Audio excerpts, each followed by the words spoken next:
Hare Krishna, Namaste to all of you, my dear friends. I am your Ramakrishna. So now in this class, we are going to learn about the first person plural. Now we are going to learn about this first person plural. How to use these pronouns in sentences, I will explain you here. With this very simple sentences, I will tell you how to use these pronouns. Okay, we can see here we is a subject. This is the we is the first person plural, so its objective form as its a possessive adjective our, its a possessive pronoun is ours, its a reflexive case or a reflexive pronoun is ourselves. Okay, here we have to pronounce this as ourselves. Buzzing sound of bees. Za sound we have to use here, not a sa sound. Here we have to use ja sound, ourselves. Okay, next let us see its Telugu meaning. We అంటే మేము లేదా మనము అన్న meaning వస్తుంది. అస్ అంటే మమ్మల్ని మనల్ని లేదా మాకు మనకన తెలుగు మీనింగ్ వస్తుంది. అవర్ అంటే మా యొక్క మన యొక్క. మనం తెలుగులో చూస్తాం కదా, షష్ఠి తత్పురుష సమాసం, రాముడి పుస్తకం, రాముడి యొక్క పుస్తకం. So this is Rama's book లేదా this book is Rama's. Okay, this is my marker. Okay, ఆ విధంగా ఎలా ఉపయోగించాలి మీకు సింపుల్ సెంటెన్స్ ఎక్స్ప్లెనేషన్ చేసి మీకు చెప్పడం జరుగుతుంది. నెక్స్ట్ పొసెసివ్ ప్రొనౌన్ అవర్స్, మాది మాదే. నెక్స్ట్ మనది మనదే. నెక్స్ట్ వన్ అవర్సెల్వ్స్, మాకు మేమే లేదా మనకు మనమైన తెలుగు మీనింగ్ ఇక్కడ ఇవ్వటం జరుగుతుంది. సో ఈ వర్డ్స్ని సెంటెన్స్ ఫార్మేషన్లో ఓకే సెంటెన్స్లో ఎలా ఉపయోగించాలన్నది మీకు ఇప్పుడు నేను ఎక్స్ప్లెయిన్ చేస్తాను. ఇక్కడ let us learn how to use these pronouns in sentences. With simple sentences we can learn here. Okay, for example, first we can take this we. I already explained you about the sentence. In the sentence there is a subject, verb, object. So this is here the subject. We are Indians. We are Indians. So if you see here, we is the subject. We is the subject. Plus here are, this is the verb. Next, this is the verb. Next, Indians, this is the object. This is the object. We are Indians. We are Indians, not we are Indians. అని మనం ఇక్కడ sentence formation చేయొచ్చు. అంటే we అన్నది సబ్జెక్ట్గా మనం ఒక సెంటెన్స్లో ఉపయోగిస్తాము. First subject, next verb, next object. Okay, ఇక్కడ దీన్ని ఎలా ఉపయోగించాలి? దీని తెలుగు మీనింగ్ మీకు తెలుగు మీనింగ్ చూస్తే మేము ఇండియన్స్, మేము ఇండియన్స్ లేదా మనము ఇండియన్స్. అక్కడ సిచ్యువేషన్ బట్టి మనం మేము ఇండియన్సా మనము ఇండియన్స్ అన్నది మనం అక్కడ సిచ్యువేషన్ బట్టి మనం అక్కడ అర్థం చేసుకోవాల్సి ఉంటుంది. నెక్స్ట్ అజ్ అంటే మమ్మల్ని మనల్ని, మాకు మనకన్న మీనింగ్ వస్తుంది. దీన్ని సెంటెన్స్లో ఎలా ఉపయోగించాలన్నది నేను మీకు ఎక్స్ప్లెయిన్ చేస్తాను. సో వి యొక్క ఆబ్జెక్టివ్ ఫామ్ అజ్, దీని తెలుగు మీనింగ్ మమ్మల్ని మనల్ని మాకు మనకన్న తెలుగు మీనింగ్ వస్తుంది. దీన్ని సెంటెన్స్లో ఎలా ఉపయోగించాలి? ఓకే, ఆబ్జెక్ట్ ప్లేస్లో మనం ఉపయోగించాలి. దీనికి ఒకటి రెండు ఎగ్జాంపుల్ మనం ఇక్కడ చూద్దాం ఈ సెంటెన్స్లో. ఫర్ ఎగ్జాంపుల్, దే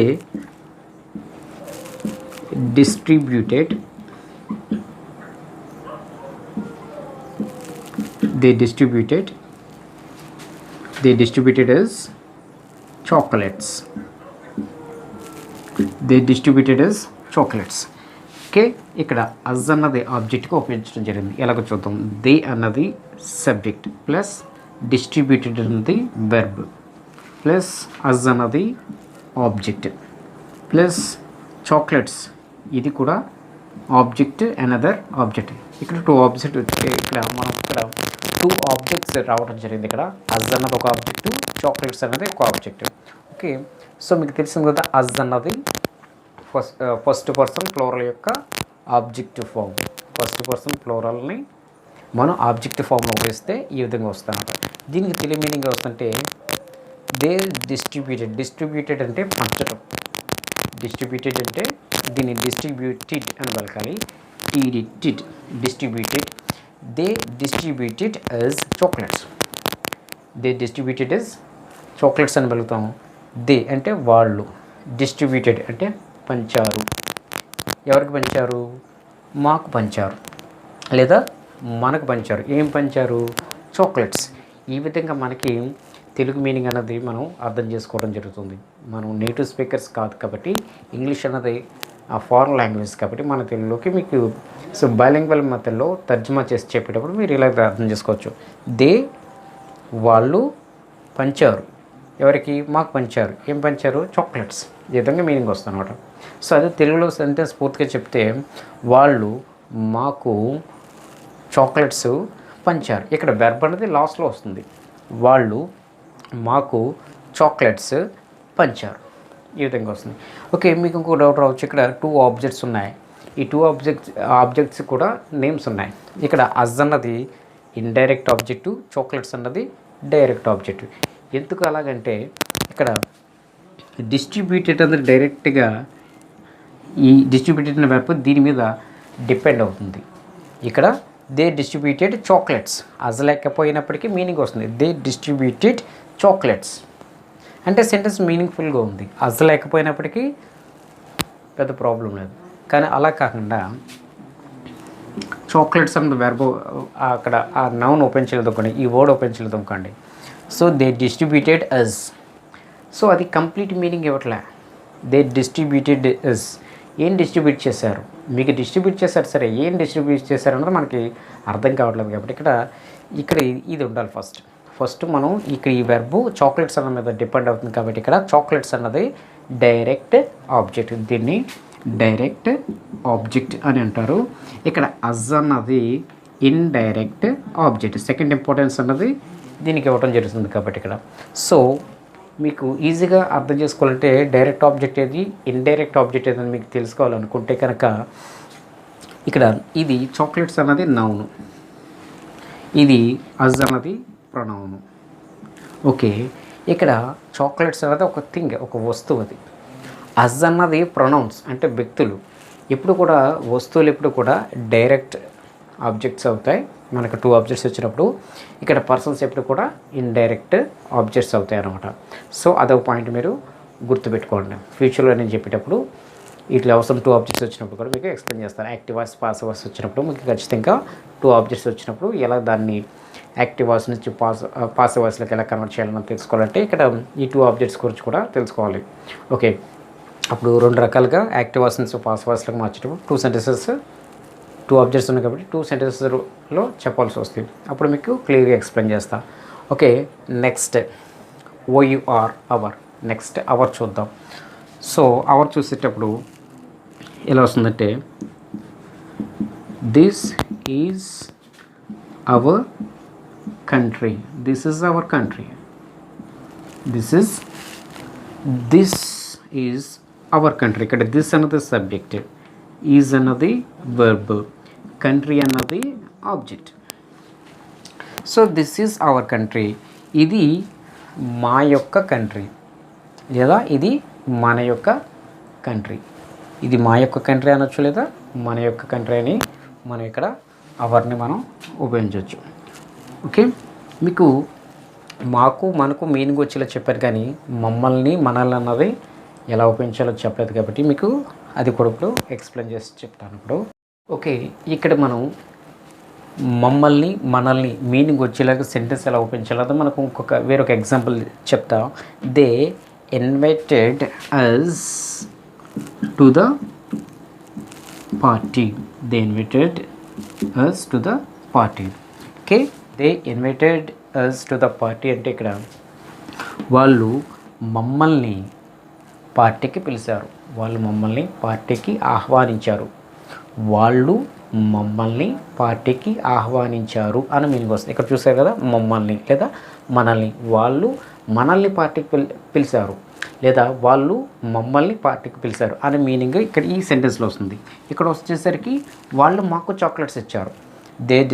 వాళ్ళు మాకు చాక్లెట్లు పంచారు అనే మీనింగ్ వస్తుంది. They distributed us chocolates. ఇక్కడ మాకు మనకు అనే మీనింగ్ వస్తుంది. ఇక్కడ మమ్మల్ని లేదా మనల్ని. They invited us to the party అన్న మీనింగ్ ఇక్కడ దీంట్లో రావడం జరుగుతుంది అనమాట. ఓకే, ఇక్కడ అవర్స్ అన్నది ఎలా ఓపెన్ చేయాలని మనం ఇప్పుడు చూద్దాం. సో అవర్స్ అంటే ఏంటి? మాది, మాదే లేదా మనది, మనదే అనే మీనింగ్ ఇక్కడ వస్తుంది. So this country is hours. This country is hours. ఇక్కడ దీని meaning this country is ours. ఈ కంట్రీ మాది లేదా ఈ కంట్రీ మాదే, ఈ కంట్రీ మనది, ఈ కంట్రీ మనదే. మనది మనదే, మాది మాదే అన్న మీనింగ్ అక్కడున్న సిచ్యువేషన్ బట్టి మనకి మాది మాదే, మనది మనదే అన్నది అక్కడున్న సిచ్యువేషన్ బట్టి మనకి రావడం జరుగుతుంది.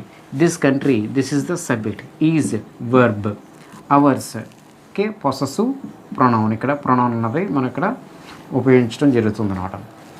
This country is hours, this country is hours. ఇక్కడ మనం ఈజ్ తర్వాత మనం పొసెసివ్ ప్రొనౌన్, ఈజ్ తర్వాత మనం ప్రొనౌన్ని ఉపయోగించడం జరిగింది. ఈజ్ తర్వాత మనం ఇక్కడ ప్రొనౌన్ ఉపయోగించడం జరిగింది. ఆ ప్రొనౌన్ ఏంటి? పొసెసివ్ ప్రొనౌన్ని మనం ఈజ్ తర్వాత ఉపయోగించాం. This country is ours. ఈ కంట్రీ మాదే, ఈ కంట్రీ మనదే, ఈ కంట్రీ మాది మాదే, మనది మనదే అనే మీనింగ్ అక్కడున్న కండిషన్ సిచ్యువేషన్ బట్టి మనకు అర్థమవుతుంది. Let us see next ourselves. మాకు మేమే, మనకు మనమే. Ourselves, buzzing sound of bees we have to use here. Ourselves, Z sound, not S sound, not ourselves. Ourselves, buzzing sound of bees we have to use, not hissing sound of snakes we have to use here. Ja sound, our zells, not our zells, not sa sound, ja sound we have to use here. Okay, so I will give you example for this for better understanding. In a sentence, we can solve our problem ourselves. So this is one example. We can solve our problem ourselves. So I used here ourselves in this sentence. Like this we can understand. Okay, here you can see we. I used a first person plural we as a subject, and our. I used this possessive adjective also here. So this is the subject, this is the possessive adjective I used here, and I used here reflexive case also. So reflexive case also I used here in this sentence. I already explained how to use this. Here we is the subject, this is the can is the helping verb or auxiliary verb. Solve, this is the main verb. So this is the present form of the verb, and our problem entirely this is an object. This is used as an object. Here this is the possessive adjective. This is the pronoun. This is the pronoun. This is the noun. And ourselves, we know that this is the reflex case. Like this we have to use the ourselves in this sentence. Sometimes we have to use ourselves near the subject also, according to the situation. I will tell you about this how to use this in a later classes. Okay, so మనం ఏంటంటే ఇప్పుడు ఈ పదాలు స్టార్టింగ్లో మనం పదాలు అన్నవి బాగా నేర్చుకోవాలి. దీన్ని వొకాబులరీ అంటారు. ఈ వొకాబులరీ నేర్చుకున్న తర్వాత ఈ పదాలని సెంటెన్స్లలో ఎలా ఉపయోగించాలి, ఒక సెంటెన్స్ వచ్చినప్పుడు ఎలా ఉపయోగించాలని మనకు తెలిస్తేనే మనం భాష అనేది చక్కగా రాయగలము, మాట్లాడగలము. సో మన ఇంగ్లీష్ నేర్చుకోవాలన్నా ఏ భాష నేర్చుకోవాలన్నా సరే first we are not native speakers కాబట్టి మనం వీటిలో ఉన్న పదాలు ఏంటి, సో మనం ఎక్కువగా ఇవన్నీ కూడా ఈ స్టేట్మెంట్ ఆఫ్ ప్రొనౌన్స్, ఈ ప్రొనౌన్స్ అన్నీ కూడా మనం డైలీ యూజెస్లో ఎక్కువగా ఉపయోగించే పదాలు అన్నమాట. ఈ పదాలు ఎక్కువ ఉపయోగించే పదాలు కాబట్టి వీటిని ఎలా ఉపయోగించాలి, ఫస్ట్ మనం ఇంపార్టెంట్ వర్డ్స్ మాత్రం మనం నేర్చుకుంటున్నాం. ఈ ప్రొనౌన్స్ నేర్చుకున్నాం. ఈ ప్రొనౌన్స్ నేర్చుకోవటం వల్ల ఇవి ఏమవుతాయంటే మనం యాక్టివ్ వాయిస్ పాసివ్ వాయిస్ నేర్చుకునేటప్పుడు ఈ సబ్జెక్టివ్ ఆబ్జెక్ట్ అనేది ఉపయోగపడుతుంది. సబ్జెక్టివ్ ఆబ్జెక్ట్ అనేది యాక్టివ్ వాయిస్ పాసివ్ వాయిస్లో ఉపయోగపడతాయి. తర్వాత మిగతా possessive adjective, possessive pronoun, reflexive case అనేది కూడా మనం డైరెక్ట్ అండ్ ఇండైరెక్ట్ స్పీచ్ నేర్చుకునేటప్పుడు ఇది ఖచ్చితంగా మనం ఉపయోగిస్తాం. వీటి అవసరం చాలా ఉంది. యాక్టివ్ వాయిస్, పాసివ్ వాయిస్ నేర్చుకోవాలన్నా, డైరెక్ట్ అండ్ ఇండైరెక్ట్ స్పీచ్ నేర్చుకోవాలన్నా ఈ పదాలన్నీ కూడా మనకు తెలియాలి. ఈ పదాలు తెలిస్తేనే మనం ఇంగ్లీష్లో మనం ఈ గ్రామటికల్ కానీ స్పోకెన్ ఇంగ్లీష్లో కానీ మనం చక్కగా వీటిని ఉపయోగించగలుగుతాం అన్నమాట. డైరెక్ట్గా మనం టెన్సెస్లోకి వెళ్ళిపోకూడదు. సో ఫస్ట్ మనం వొకాబులరీ నేర్చుకొని వీటి తర్వాత ప్రొనౌన్స్, తర్వాత వెర్బ్స్ నేర్పిస్తా. వెర్బ్స్ తర్వాత ప్రిపోజిషన్స్ ఉంటాయి, యాడ్వర్బ్స్ ఉంటాయి. ఆ తర్వాత మీకు టెన్సెస్లోకి వెళ్ళటం, తర్వాత యాక్టివ్ వాయిస్, పాసివ్ వాయిస్ నేర్పించడం, direct and indirect speech, degrees of comparison, simple, compound, complex sentences ఇవన్నీ కూడా మీకు నెక్స్ట్ క్లాస్లో మీకు నేర్పించడం జరుగుతుంది అన్నమాట. ఫస్ట్ మనం ఈ పదాలు నేర్చుకోవాలి. కొద్దిగా టైం పడుతుంది, వాటి గురించి కంగారు పడద్దు. కానీ మంచి చక్కటి ఇంగ్లీష్ మాత్రం మీరు నేర్చుకోవటం జరుగుతుంది. నా క్లాసులు మాత్రం రెగ్యులర్గా ఫాలో అవ్వండి. ఒక క్లాస్కి ఒక క్లాస్ కూడా కనెక్టివిటీ ఉంటుంది. సో ఈ క్లాస్ మిస్ అయినా సరే మీకు అర్థం అవటం కొద్దిగా కష్టం అవుతుంది.